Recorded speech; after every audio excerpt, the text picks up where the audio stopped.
Assalamualaikum warahmatullahi wabarakatuh. Perkenalkan, nama saya Tria Rizkika Aprilia.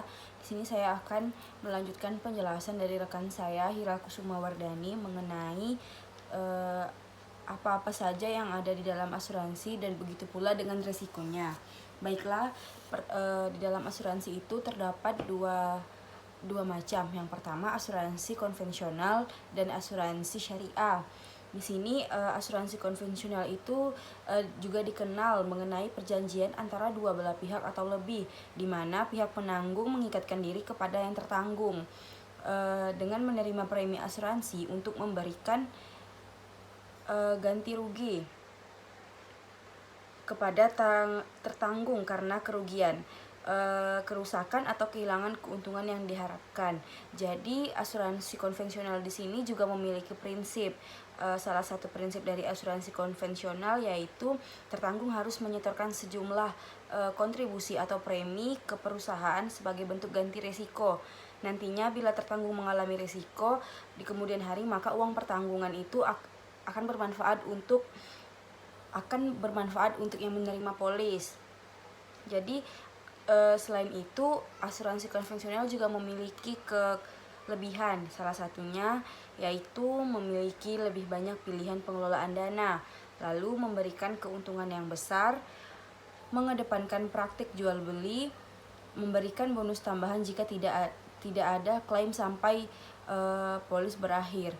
Jadi yang dimaksud untuk memiliki lebih banyak pilihan pengelolaan dana itu asuransi dengan prinsip konvensional, lebih banyak pilihan pengelolaan dana. Pasalnya premi yang disetorkan akan dialihkan ke biaya dan investasi atau hal lain untuk memperoleh keuntungan yang maksimal. Lalu kelebihan asuransi dengan prinsip konvensional berikutnya adalah dapat memberikan keuntungan yang besar. Ini karena preminya jauh lebih beragam sehingga keuntungan yang dihasilkan pun akan lebih besar. Lalu yang mengedepankan praktik jual beli itu seperti yang sudah dijelaskan di atas tadi, premi yang dibayarkan peserta asuransi konvensional ini dipakai untuk membeli risiko kepada perusahaan asuransi, sehingga secara sepenuhnya perusahaan akan menanggung risiko baik atas nama pribadi, keluarga, kesehatan jiwa hingga harta benda yang diasuransikan. Terus juga memberikan bonus tambahan jika tidak ada klaim sampai polis akhir. Jadi di sini dapat disebut dengan istilah no claim bonus. Jadi no claim bonus ini tidak mengklaim bonus itu sampai batas polis itu berakhir. Di situ kan pastinya sudah juga memiliki ketentuan batas tertentu. Jadi kita tidak mengklaim bonus itu sampai masa polis kita berakhir yang sudah ditentukan. Lalu ada pula contoh-contoh dari asuransi konvensional itu, semisalkan asuransi jiwa, asuransi kesehatan, dan bisa juga termasuk ke dalam asuransi berkendara. Lalu asuransi syariah. Asuransi syariah itu adalah sebuah sistem asuransi yang mana peserta saling menanggung risiko dengan menghibahkan sebagian atau seluruh kontribusi melalui tabaruk. Hal ini sering diistilahkan dengan sharing of risks. Dana tersebut akan digunakan untuk membayar klaim jika suatu saat yang mengambil asuransi itu mengalami musibah. Dengan penerapannya, perusahaan bertindak sebagai pemegang amanah dalam mengelola dan menginvestasikan dana dari kontribusi peserta. Asuransi syariah di sini juga memiliki tujuan untuk meningkatkan kesejahteraan dan memperjuangkan umat dengan mengemban misi akidah, misi ibadah, serta misi iktisodi dan misi keumatan. Jadi tujuan utamanya bukan mendapatkan laba besar seperti asuransi konvensional. Konsep asuransi syariah ada beberapa hal yang mendasari konsep asuransi berbasis syar'i. Seperti yang sudah kita ketahui, kalau misalnya yang berbau syariah pasti menyangkut dengan syar'i gitu ya, yang unsur tolong menolong dengan dana tabaruk yang memungkinkan dana tersebut dipinjamkan kepada peserta tanpa adanya unsur paksaan. Selain itu, dana yang disetorkan oleh peserta tidak akan hangus jika masa tanggungan habis dan akan dikembalikan. Jadi kalau misalnya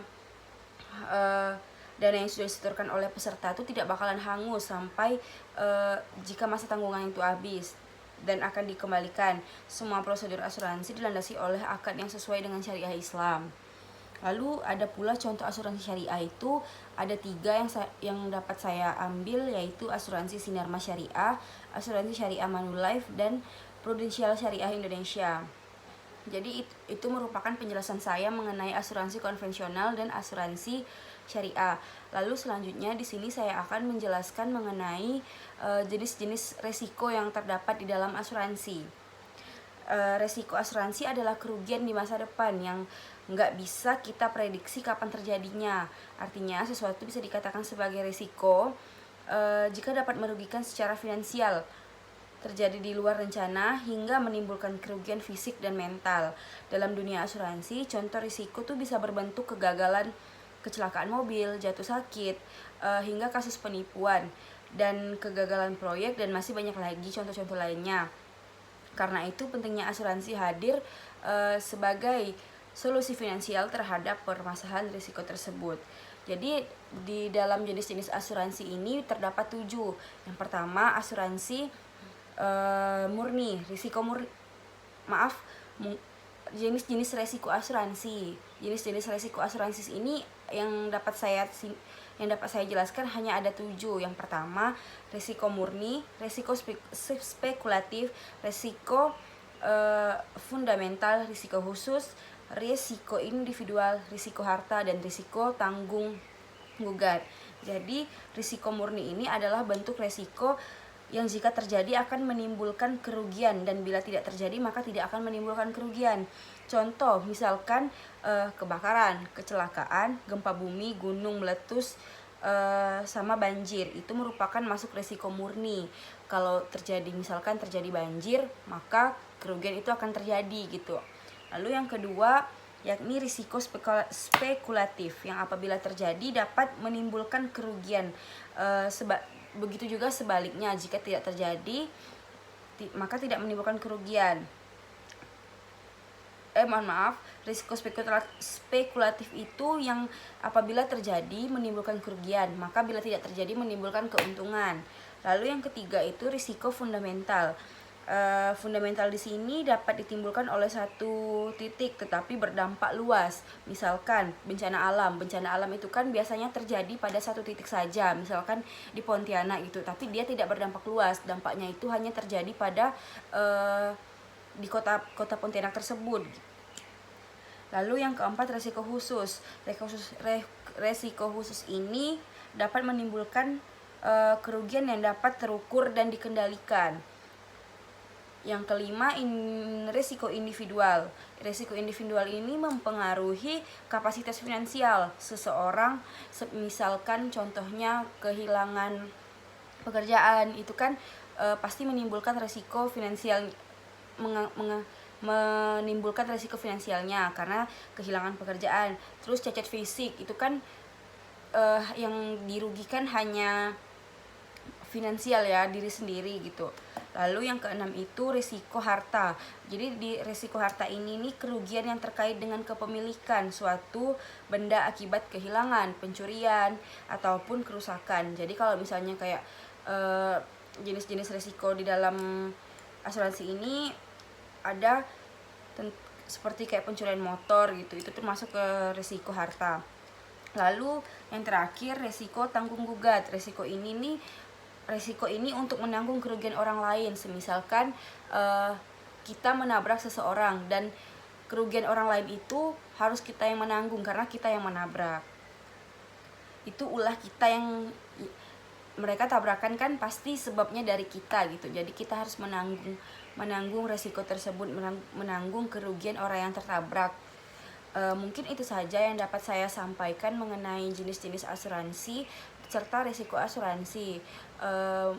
Mungkin lebih dan kurangnya saya mohon maaf. Billahi taufiq wal hidayah. Wassalamualaikum warahmatullahi wabarakatuh.